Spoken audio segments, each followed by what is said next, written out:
With Katlego Rakola on news and LB on sports. Shut up and drive, 3 to 7 p.m. Yarona FM. Live the music. Hashtag Mental Health Tuesdays with Mrs. Charlotte Siya-Ruwona, who is a mental health activist and advocate.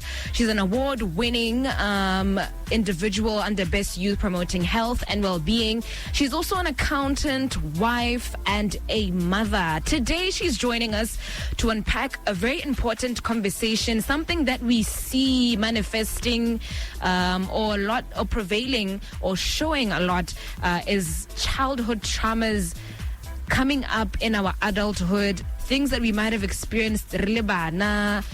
We didn't really think these things would have a big part to play or would affect us like this until we see the patterns as we become older and we become grown, as we mature and we're trying to be wiser. We realize there's something called childhood traumas. And for that reason is why we're going to be unpacking this conversation. Hi, Charlotte. Hi, how are you? I'm good. How are you doing? I'm good. Happy Tuesday. Are you well? I'm good.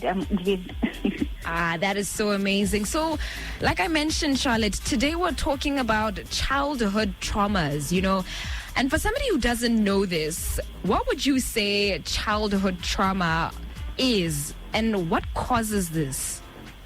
I'd say those are experiences or an event by a child that is emotionally painful. Sometimes it can be distressful, and it can result in ngwana or mogolo what we call lasting mental or physical effects. And most of the time they are caused by accidents. Let's say maybe you have an accident or death of a loved one, bullying. Nowadays we see cyberbullying. That can be also a cause. Emotional abuse or neglect. Things like sexual abuse also can be an effect to an childhood trauma. And also there is what we call child abandonment. It can also cause childhood traumas. And what are the consequences of ignoring something traumatic that has happened in my childhood? How does that affect me when I get older? Normally, I tend to say we end up bleeding on the wrong people when we don't deal with our childhood traumas. Because when you grow up, you might have what we call triggers. Let's say maybe you were sexually abused, and when you grow up, you want to have a relationship, and that relationship involves intimacy, you name it.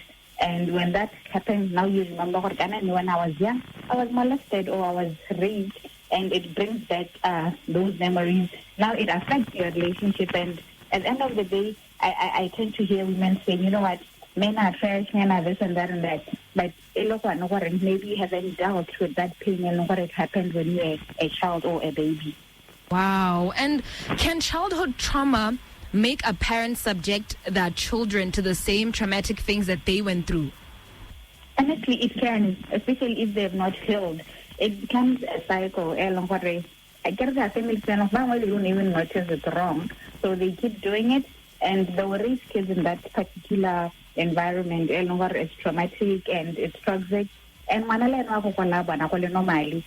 they have kids also, then just a cycle that we fail to break unless healing. How about healing, Charlotte? I want to know what healing actually means, because online we always see ourselves, for instance, posting about healing and the importance of healing. But what does healing actually mean? What do I need to go through for me to say I have healed? I like saying when you go through pain wants you to go through it, not over it. And it has stages, and you need to reach a stage where you say, I've accepted this has happened. Normally I tend to say we need to also forgive ourselves. But people tend to ask, what did I do to myself? But it helps with the healing. When you go through therapy, you go through counseling, and you accept that this has happened and I need to get over this and deal with it. Can you also engage the people by Longore were somewhat perpetrators or the people who caused this trauma?